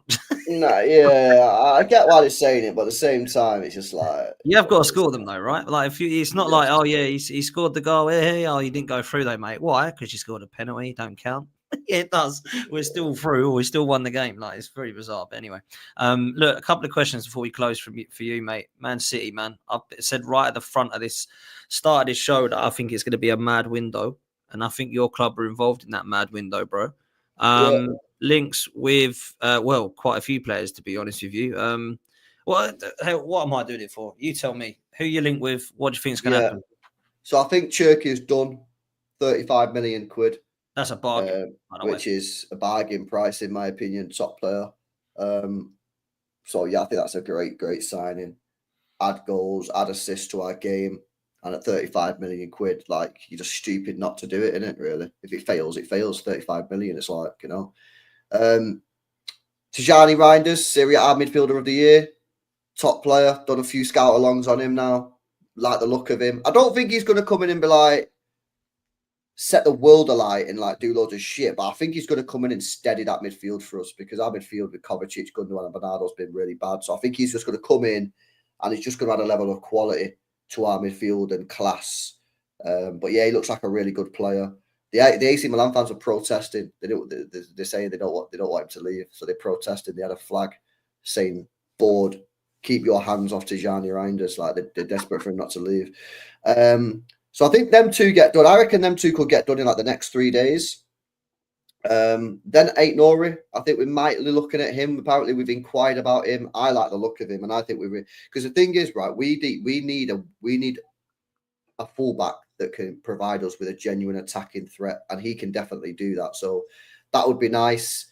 They're the sort of main ones. Apparently, Livramento's our main target right back, but that's going to be tricky to get him out of Newcastle, especially now they've got Champions League. I wonder if City go in there with a big bid, don't know. But yeah, other than that, then it's just a goalkeeper replacement, and that'll be pretty much it. So yeah, and then Morgan against White, I don't know what's going on there. So we're looking at maybe 4 or 5 players, but again, they all need to be top quality. They're all they're not rotation. We need like starting players. So that's where we're at, bro. Bro, out of those players you've mentioned, Cherky's a steal. That's like no risk either for me because it's not like it's shitloads of money. He's not got to want loads a week. He's a baller. He's got like technical ability, which I like. He's a really exciting player to watch. I am incredibly jealous of Reinders, though. I think, bro, trust me, that is a brilliant signing. That is a brilliant signing. Like you're like Cherky won't replace KDB, but no one will. So there's no point talking about like KDB replacements really, because you're not going to get another KDB. Like Foden might, get his legs back to him or get his head back in the game, but I don't think Cherky's going to come in to get the 15, 20 goals, assists, etc. that KDB did. But Reinders, my God, man. This is a brilliant box-to-box midfielder that can do everything on the ball, looks comfortable on the ball, can do like everything in midfield. I think he's an excellent player, man. And that's the one I wanted. When I was talking about, because I've had this kind of debate with Arsenal fans about where Declan Rice's best position is. And my kind of dream was to have kind of Reinders in the role where Rice is now, and Rice playing in the 6, which is, I thought, why we bought him. And then having obviously a proper attacking midfielder. Reinders, for me, I think as an 8 would be absolutely superb, man. Like, I think that's such a good signing. It'll be like real talk. When you said you did a bit of a watch along and you don't think he's going to come in and be like next level, I actually disagree. I think he's going to be one of your better ones. I think Reinders will be class under Pep, absolutely class. So I think that's a great signing. And yeah, I think City just got to decide what they're doing with the wide players, isn't it? Because like, are you going to go to like the old school Sane and Sterling days again with like you tried to do with Doku and Savio? I think, yeah, that Pep tried to do that this year, but I just don't think Doku and Savio are good enough, if I'm being quite honest. Yeah, I right agree. now. Maybe they will be in 2 years, whatever, but 2 years ain't good to me. It's no good to Pep. Pep's leaving in 2 years. You know what I'm saying?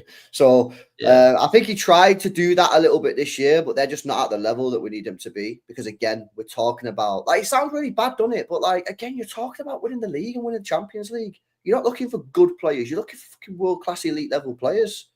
Savio's a good player. Doku's a good player.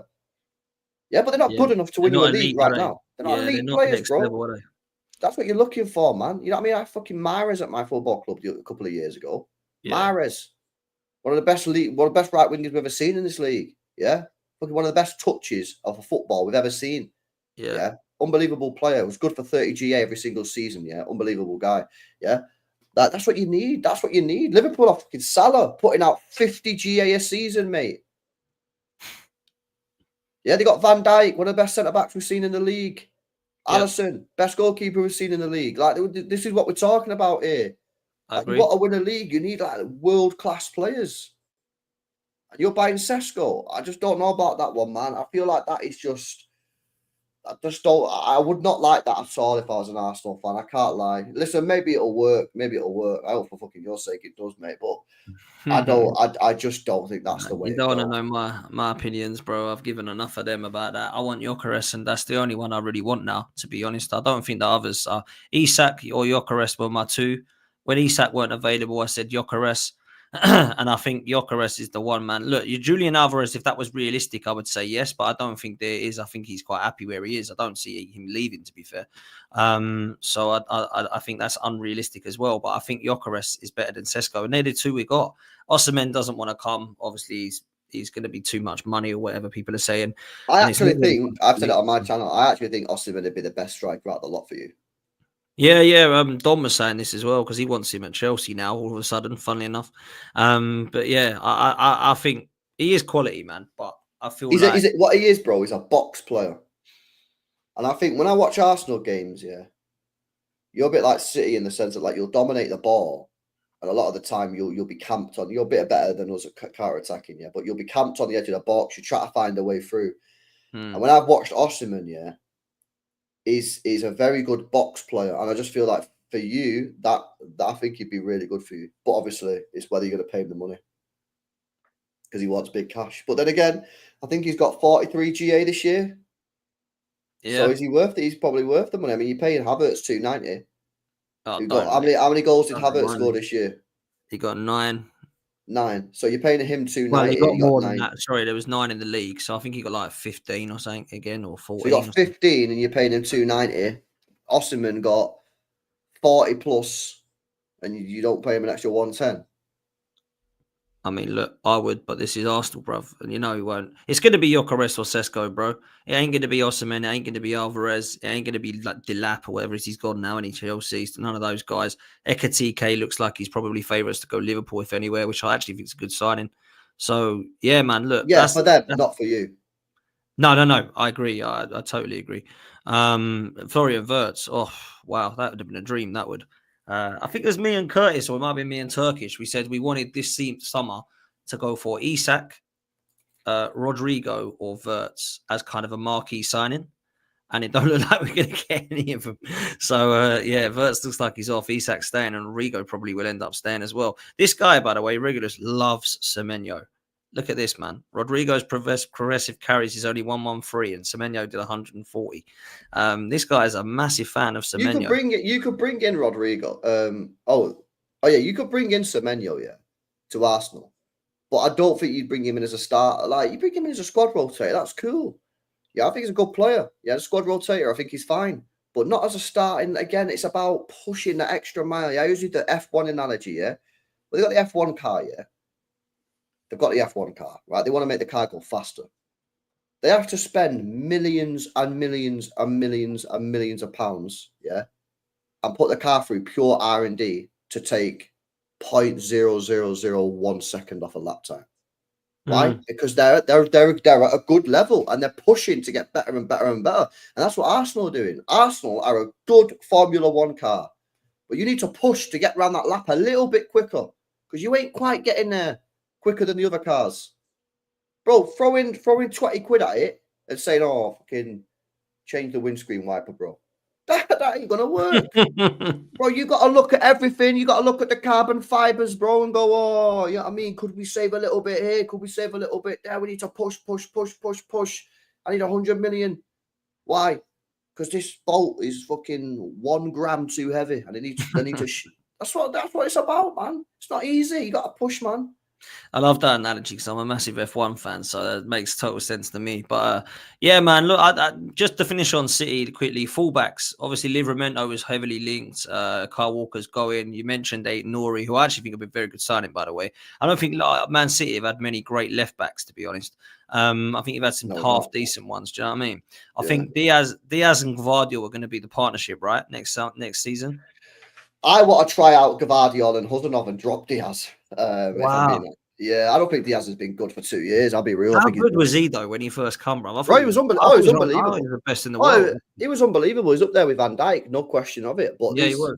These last 2 years, I think he's again, like you say this, and sometimes City fans will think you're shitting on him. He's been good.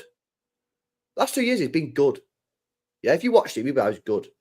But I need better than good to win a league. Yeah, and I think this year he's not been that great, to be honest.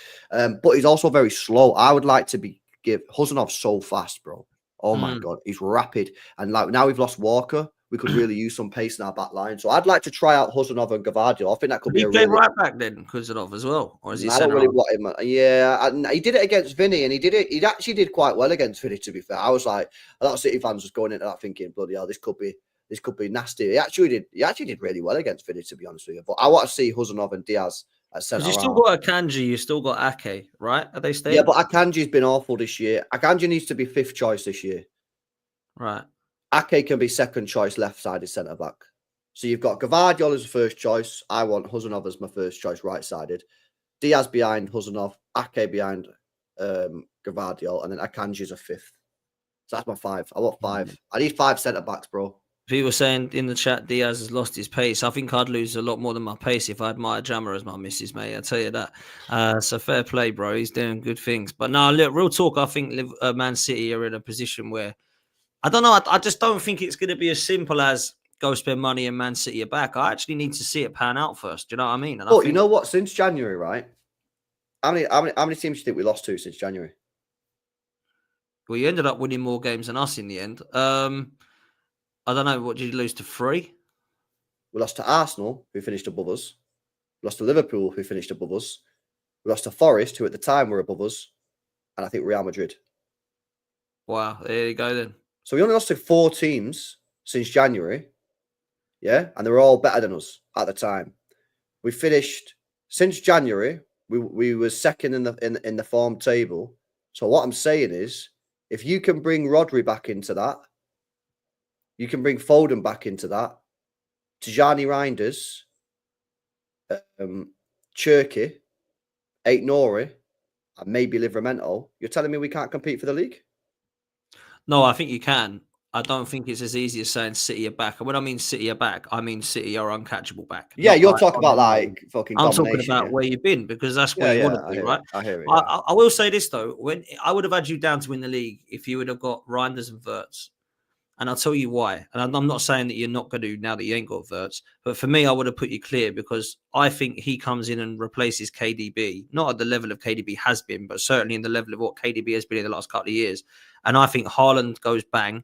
I think with Rodri and Reinders, Foden needs to come in, but there's not much pressure on Foden if you get Wirtz. And I think that's what Foden doesn't need, is all the eyes on him next year.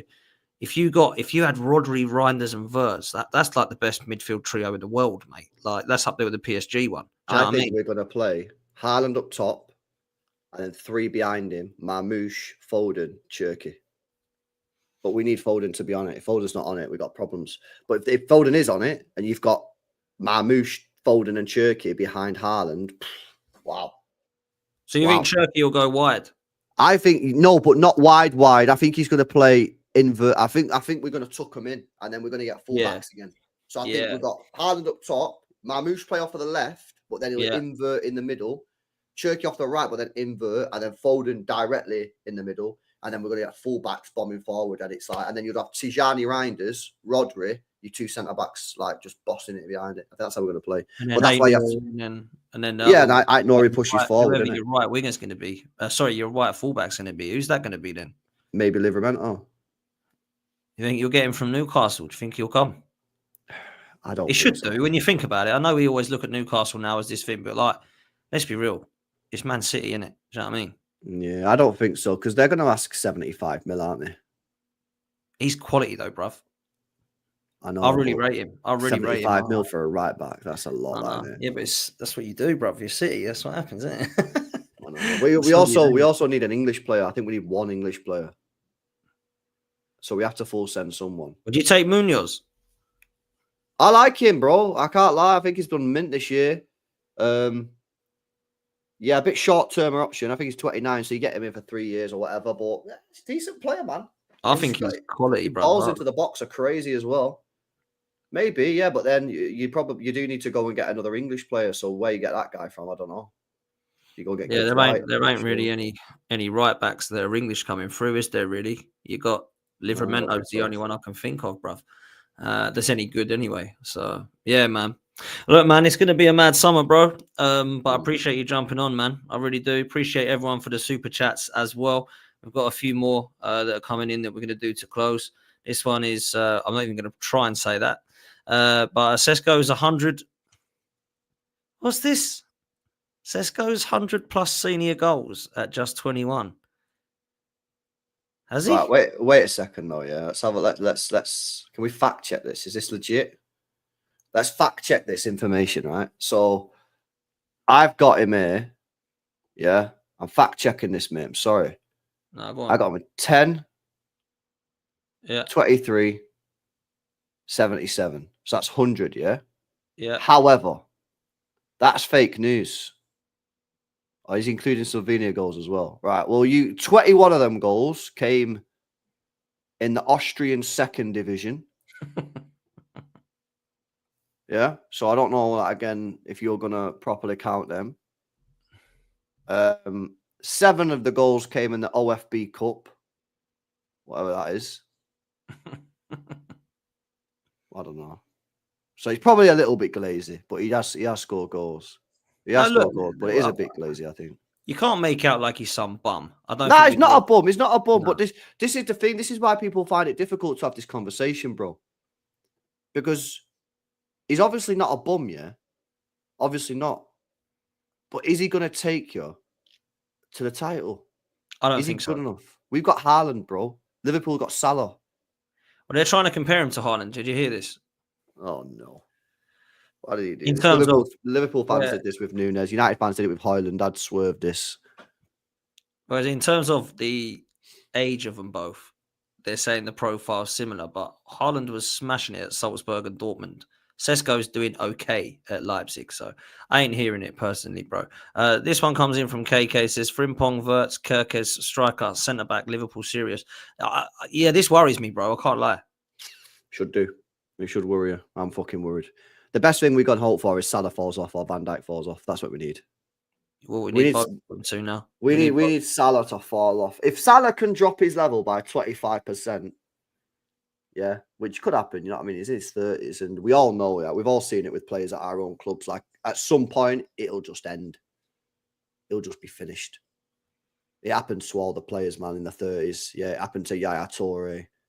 Yeah, it kind of happened to De Bruyne a little bit. Happened to Gerrard. Yeah, you probably had players at your club. Well, yeah, actually, not too much, though, because Wenger had that policy, didn't he, with over 30s, where he wouldn't give a player over a 1-year deal. So he did. We had some that come to that age, though, you could tell. But yeah, he was pretty good at that, which, to be fair to him, is why he said it. So it did kind of make sense, to be honest. But I think Liverpool can go back to back with this window if they get this window right. If they add, so they've got Frimpong, they're going to get Gyokeres. Wirtz, I think, is going to get done. I don't know if they even need another centre half, but I would say they'd probably be 2 players away, and that would be a striker and maybe another central midfielder away. That would be it for me. I don't think they need another left winger. I think they got 40 goals, Gakpo and well, they've got the midfielders. They've got Gravenberch, Wirtz, Szoboszlai, McAllister, Curtis Jones. I think they've got enough. And they've got Endo as well, to be fair. Yeah, I think they've got enough midfielders. I think it's the left wing, which is a bit weird, isn't it? Because Gakpo and Diaz. Yeah, but I just say, like, they got 36 goals between them. That's not bad, is it? I don't look at that and think, wow, that's right rough. I don't know, man. I think they're covered. I really do. They get another striker that's upgrades on Nunes and is more fit than Jota, and they get those players mentioned there. Are they being linked with a striker or not? Hugo Ekitike. Yeah, I think they can take a risk on him. I think they can take a risk on him because they've got Salah, who pumps out fucking 50 GA a season. Yeah. You've got Saka, who puts out some decent numbers, but he's also picking up a few injuries. Salah never gets injured. No, I think Salah never gets injured. Saka never gets injured, apart from when Arteta plays him for 50 games and, funny enough, gets injured.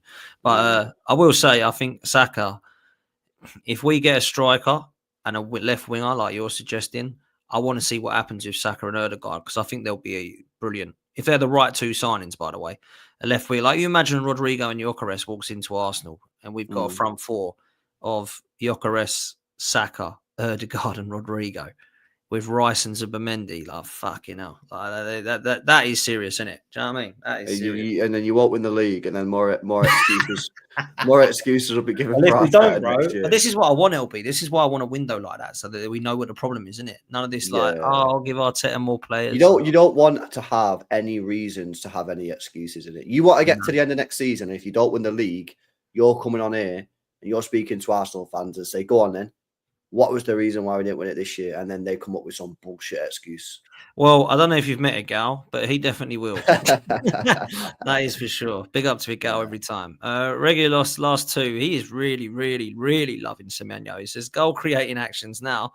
We got 90 for Semenyo and 13 for Rodrygo.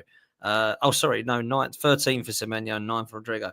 And he's also said that Rodrygo's got goals and assists 11. Semenyo's got 16. Listen, I hope for his sake that we get Semenyo, because he'll be absolutely buzzing. But big up, man, for the stats, and big up for your opinions. But do you know Arteta, though, bro? Just quickly, do you know Arteta? Before we were speaking about good players, yeah? Yeah. And like, Sesko's a good player, but is he going to get you across the line? Yeah? Arteta, for me, is in that category. I've never said Arteta is a shit manager. And I think if you say he's a shit manager, I think that's wild. He's not a shit manager. You finished second 2 years in a row, right? Yeah, that's fair. Whatever. Yeah, it's Champions League semi-final. The problem is he that, though? Is he good enough? And that is why the Arteta debate is such a fascinating debate, especially for a neutral or someone who's not an Arsenal fan, because I love watching Arsenal fans argue about it, because it's so interesting. And like, as Arsenal fans, right, you're all invested, and you're all invested in a side. Are you Arteta in, are you Arteta out, whatever, right? But as a neutral, it's so interesting because I'm sitting here as a neutral watching you guys argue and debating it and stuff, and I'm like, it's the reason why it's so difficult, this conversation, and people get so passionate is because if he wins the treble next year, not the treble, if he wins the Champions League next year, right, or the Champions League or the Premier League, no one's going to be shocked. No one's going to be surprised because he's a good manager. But if he doesn't win anything again, no one's going to be surprised. And that's the thing with him. It's like, he's so close, but is what he is type thing. Yeah. Yeah. Is he going to be able to get Arsenal across the line? So Look, I hope think he is. I think it's an interesting one, man. But I think for me, he's got one more year. If he doesn't win anything next year, then if I hear any Arsenal fans at that point still backing him, I'd be like, personally, it comes across as you're more of an Arteta fan than an Arsenal fan at that point for me. And if you want to say that that's the case now, Fairs, I think for me, this has to be it. This has to be it. If he doesn't win next year and you're still saying keep him, that for me would come. I'm just giving you my opinion. That would come across to me as, okay, you seem like you're more invested in Arteta than you are the football club at that point. Because that would be his 7th year then. It's crazy. It's crazy. Look, I'm done with him. I would have sacked him already, and everyone knows that. We're stuck with him now. We got to wait for the window. Andrea Berta's in. Let's hope that we get it right. What I will say is, if we go another season without winning a trophy, and there are any Arsenal fans that believe that Mikel Arteta should still remain here, I will actually question whether they're an Arsenal fan or not, because that, to me, is serious. That is serious love for a manager that you clearly are in denial against, you know? I don't think he's good enough to go and win us a trophy, like as in a major. If we do get an FA Cup, which he's already proved he can do, great stuff. Personally, I keep him. You win a trophy, you stay. That's how my motto is. I don't care whether it's a Champions League, Premier League, FA Cup, Carabao Cup. For me, you win a trophy, you've proven you can instill winning mentality into a squad, and you have proven that you can win silverware. Now, I'm not saying that a Carabao Cup means he's the best thing since sliced bread and Arsenal have had the best season since ever. But for me, if we're winning something, LB, and we're competing alongside the league, I think if we was to take, let's say, Liverpool and City next season to the wire, we miss out, but we win a Carabao Cup. I'm not screaming down the phone, get this guy out, get this guy out. Yeah, of course. If we go nothing, and we are 15 points behind Liverpool again, and we win nothing, I don't know how he stays, bruv. I don't think that's harsh. I don't think that's harsh. I hear. You know what's funny though? I know you're not rap yet, but I've seen people on Twitter, right, saying, "Oh, I've seen Arteta outers say they'd keep him if they won the Carabao Cup." But we want the majors. So are they going to flip then next year? So if you win the Carabao Cup, you just said if you win the Carabao Cup and it'd be the title race, you keep him.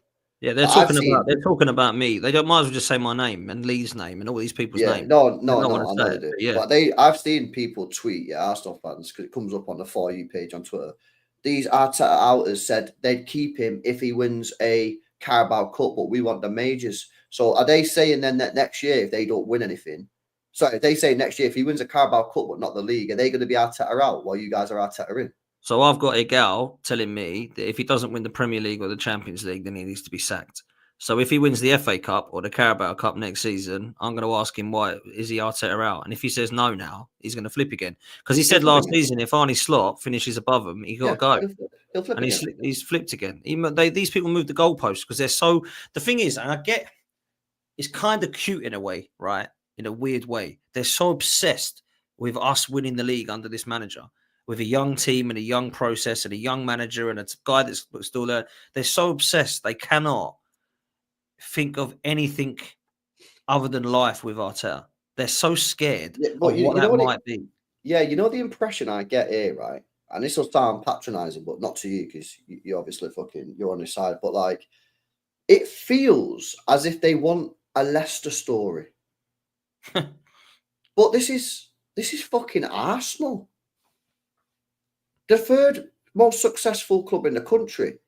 One of the biggest sporting clubs in the world. I mean, the size of your fan base is fucking ridiculous. Let's be real. One of the biggest fan bases in world sport, not just football, in world sport. And I'm like, the way I hear him talking, man, I'm like, what? Like, this is fucking Arsenal, mate. Like, when I was growing up, I started watching football like 2002, 2003. Yeah? When I was like 8 or whatever. That's when I started watching football, yeah? And like, Arsenal were fucking mega. Like, these guys don't get now it. you Like, hear me, bro. Now you hear me. bro, it was mad. Like, I grew Arsenal up were in the best 90s, team so in the I country, watched man. football 10 years prior to you. So mine was 1992, right? So the year the Premier League started was the year I remember. And in that time, bro, this is what people don't get, right? They see me, one, they think I'm younger than I am, which is a massive compliment, and I do appreciate it, people, but I'm not. I'm old. So when I was growing up, we just signed Righty, and I loved Arsenal, right? In 93, we did the double because we won the Sheffield Wednesdays. 94, we beat Parma in the Cup Winners' Cup, the last European trophy we won. 95, George Graham went. We got Bruce Rioch. It went a bit mad, but obviously Bergkamp signed. And then Arsene Wenger joined in 96. In his first full season, he won a double, right? That is mad. In the first full season, he won the FA Cup and the Premier League against Sir Alex Ferguson, best manager ever, right? Then we went in the 90s and the 2000s where we were winning doubles and titles and we went invincible. That is a spoilt childhood, bro, right? And remember my age here. I am 16 years old the last time Arsenal won a league. I'm now 37, LB. Yeah? Yeah, 37, right? So I'm 16 years old and I'm giving it to everyone at school. I've had the easiest of childhoods at school, whereas you probably didn't, right? Yeah. I had the easiest of childhoods ever. Man United fans, funny enough, you and I have got that in common. They used to give it to me and I used to give it to them because I used to be able to say I can beat them. Fergie Wenger, Fergie Wenger. And people say to me, God, that Dan Potts is a bit entitled. Brother, I haven't won a Premier League for 21 years, man. I haven't won a Premier League for 21 years. I can understand why people might look at you this season and go, Kyle, LB's a bit entitled. Bloody hell, 1 year without a trophy. He's moaning. Jesus Christ. I'd love his last decade. That would be you being entitled, right? Going mental, losing your head, not keeping your powder dry, telling Pep he's a bald wanker, get out. I'd be like, whoa, fucking hell, entitled fan, calm down. But when I look at it now, I'm like, do you know what? Nah, I should be moaning. When I go over 30 without a League Cup and over 30 without a European trophy and 21 without a Premier League and now 5 or now 6 without an FA Cup, people are going to tell me to be like, calm down. It's not only that, yeah. It's like, I don't know if you do this, yeah. You might not do this, but I look at like where my rivals are in specific trophies. So I know that I'm one ahead of you in the Champions League because I've got one, you got none. I know I'm one behind Chelsea. I know I'm 2 behind Man United. So I'm looking at them going, come on, man, we could win another Champions League with Chelsea. We win 2. We'll be level with United. I'm looking at Premier Leagues. I'm 3 behind you. I'm 3 behind you. I'm like, come on, man, let's fucking catch up Arsenal. Imagine if I could come on a stream and fucking laugh at Potsy because I've overtaken the Premier League titles. You know what I mean? So I'm trying to catch people up, man. I'm trying to get my name in that top 3. Whereas you've not won a title now. So you're on 13 titles. Liverpool are on 21 or 20. 20. United are on, they're on 20. United are on 20, yeah? So how many titles have Liverpool won in the last 20 years? 2. So you was on 13, they was on 18. They've now increased that gap by another 2. And we stay still. Yeah. In the last 20 years since you won a title, how many have United won? What, like 7? Yeah. So they was level with you 20 years ago. Now they're 7 ahead. So when people say, oh, Potsy, you're being entitled, they've increased that gap from nothing to 7 in the space of 20 years. Do you know what I'm saying? So, like, for me, I'm always like, yo, come on, catch them up. FA Cups, who's above me? Oh, they're on that, they're on that. Yeah, if I win a couple of trophies next year, I can overtake Chelsea as the 4th biggest club in this country on trophies. Bro, if I want to be the biggest club, I've got to win 7 more Premier League titles and we've got to win 6 Champions Leagues, even to speak to Liverpool. So what I'm saying is, when Arsenal fans tell you that you're being entitled or whatever, say, hang on a minute, in the last 20 years, 20 years ago, how many titles have United won in the last 20 years? I think it's like 6, right? Something like that. No, it's more than that. 20 years. Let's have a look. List of English champions, right? So when did you last win a trophy at Premier League? 2004. 2004. So in 2004, that was your 13th. Yeah. So since then, United have won 1, 2, 3, 4, 5. So they was on 15. So when you last won your last Prem, they was only 2 ahead of you. 2. Yeah. Now they're 7 ahead of you. That's what I mean. So it's like, Liverpool since then have won even more titles and even more Champions Leagues than us. This is what I'm saying, bro. People call me entitled. And then, let's not even look, right, ahead of Liverpool and United. Let's look at you boys and Chelsea. You know what I'm saying? Chelsea have won 2 Champions Leagues, since then. You've won one Champions League, one treble. Obviously, you've won your domestic cups and your titles. How many titles you got now? 10. So you're 3 titles behind us, yeah, and you've won a Champions League. Mm. So look, I still think Arsenal are bigger than Man City, and I'll fight everyone to the Oh day. no, bigger. But in terms of success, success-wise, in the last 20 years, you've left us dead in the water. Well, And I'm checking it here, yeah. Man. So when we won our first title post takeover in 2012, that was our 3rd title. So we was 10 behind you. Now we're 3 behind you. That's mad, bro. That's mad. Wow, and let's be real. I think in the next, if I said to you who's going to win 3 titles first, I'd put you over us. Let's be real. Like we can't even win a bloody domestic cup. Do you know what I mean? So I mean, look, I don't know what City are going to be after Pep. I've no idea. I've absolutely no idea. But I'd still feel like the way you're run. Go get me Enrique. Do you know what, bro? I can see that happening. You know, I can see that happening. How good is he, by the way? That is honestly like that football. Whew, they are unbelievable, man. But listen, I'm going to wrap up, people. What you got coming up, LB? I don't know, bro. Probably fucking transfer streams.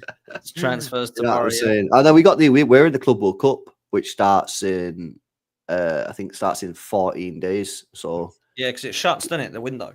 Yeah, so we got obviously was way under pressure to get these players in the next 9 days because we got this Club World Cup that starts at $120 million for the winner. Can you believe that? How mad is that? You know. $120 million, bro. That literally pays for Tijani Reinders and Cherkit with change.